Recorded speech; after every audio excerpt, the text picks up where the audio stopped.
tangent alpha equals 3/4 and lies in quadrant 3, find secant alpha. So what we're going to use is this identity, tangent squared alpha plus 1 is equal to secant squared alpha. And so tangent alpha is given as 3/4. So we'll have 3/4 squared plus 1 is equal to secant squared alpha. So that makes 9/16 plus 1.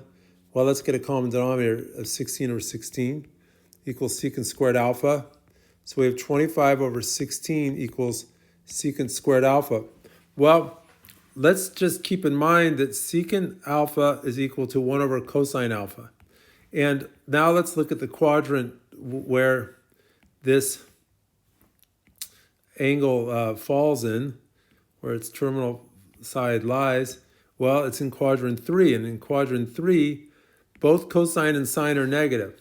We have negative, negative, and so therefore secant will be negative. So when I take the square root, I'll have negative when I do the square root, 25/16, and that's something that we can do in our head. So secant alpha is equal to negative 5/4. And so that's that.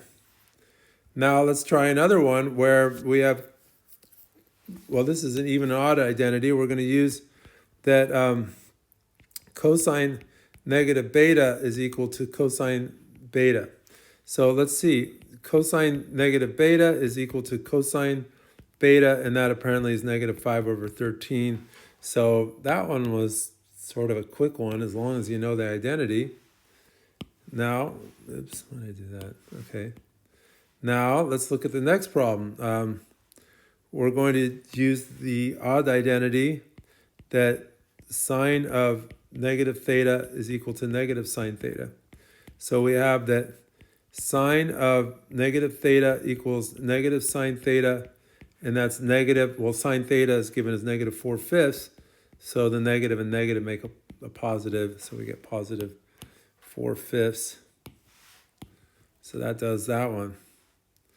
Okay, and let's go ahead and finish that video.